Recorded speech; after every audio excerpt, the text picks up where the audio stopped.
जय श्री राम, हर हर महादेव। इस वीडियो में हम जानेंगे हमें कहाँ कहाँ मौन रहना चाहिए। मौन हमारे अंदर विराजमान एक ऐसी शक्ति है जिसके माध्यम से हमें कई बार नुकसान भी हो जाता है तथा कई बार हमें सफल भी हो जाते हैं। मौन से हमारे मन की शक्ति बढ़ती है।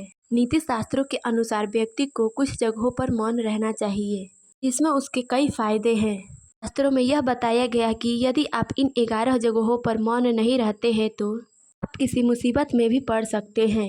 पहला है, शौच क्रिया करते समय हमें हमेशा मौन रहना चाहिए। इस परिस्थिति में हमें मौन रहने से शारीरिक फायदा तो होता ही है, इससे हमारे शरीर में कोई नुकसान नहीं होता है तथा बैक्टीरिया और वायरस भी हमारे मुंह के अंदर प्रवेश नहीं करते हैं, जिससे हमें बढ़ने की संभावना नहीं होती है। दूसरा है, आधा अधूरा सच पता होने पर हमें मौन रहना चाहिए। आपको किसी विषय के बारे में आधा अधूरा सच ही मालूम है तो वहाँ आप मौन ही रहिए, यही आपके लिए बेहतर होगा, क्योंकि अधूरा ज्ञान बड़ा घातक होता है। यह आपको हंसी का पात्र भी बना सकता है। जिसके बारे में आप बोल रहे हैं यह आपको ही मुसीबत में डाल सकता है। तीसरा है, बिना तथ्य के बात करना अथवा बिना कोई प्रमाण की बात करना। यदि आप किसी का समर्थन कर रहे तो सबसे पहले आप यह जान लें कि आपके पास उनका तथ्य है या प्रमाण है कि नहीं। इसके माध्यम से आप किसी को सही साबित कर सकते हैं। अगर तथ्य कोई नहीं है तो आप उस परिस्थिति में मौन ही रहे।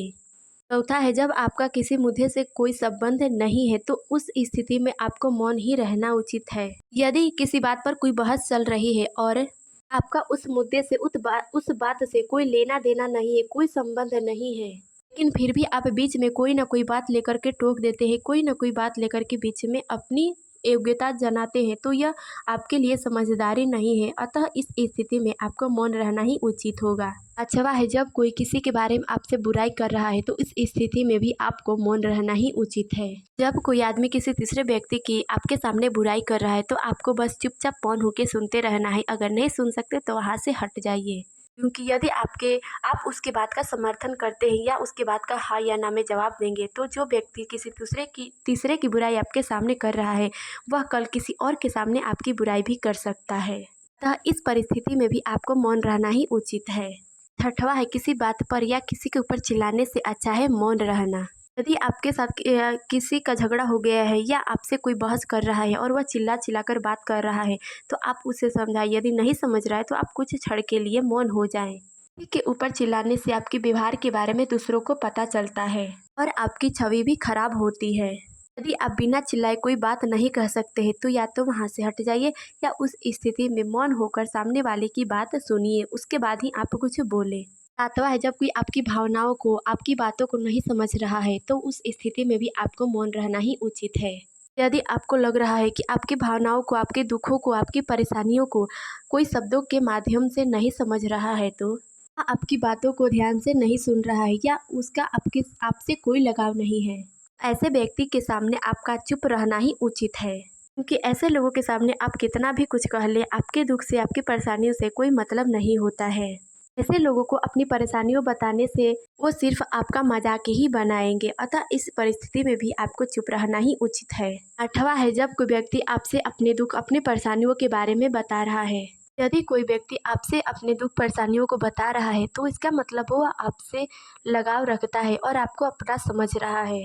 ऐसे में आप उस व्यक्ति के बिना पूरी बातों को सुने, कुछ समस्या का समाधान दिए भी आप पहले उसकी पूरी बात को सुन लें, उसको उसकी समस्या का समाधान बताए, साथ ही उसकी कोई भी बात, दुख परेशानी को किसी तीसरे को न बताए।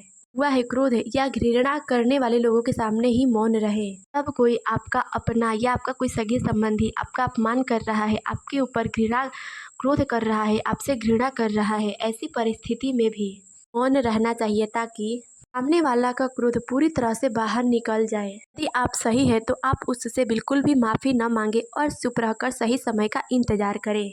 उसे उसका जवाब मिलने के पश्चात वह स्वयं ही आपसे माफ़ी मांग लेगा। 10वां है, झगड़े वाली जगह हमेशा मौन रहे। वाक्य के अनुसार यदि किसी स्थान पर झगड़ा हो रहा है तो उस झगड़े के बारे में बिना कुछ जाने आपको कुछ नहीं बोलना चाहिए। यदि आपका उस झगड़े से कोई संबंध नहीं है, कोई लेना देना नहीं है तो इस परिस्थिति में भी आपका चुप रहना ही उचित है।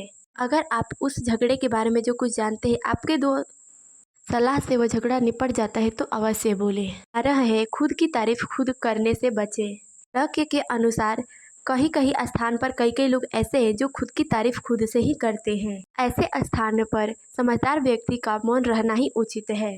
तो लोग बिना मतलब खुद ब खुद अपनी ही बड़ाई करते हैं, इनके अंदर अहंकार होता है और इसीलिए आपको मौन रहना है, ताकि आपके या उनकी किसी भी बात से आप दोनों में से किसी को बुरा ना लग जाए और कोई एक उलझ जाए।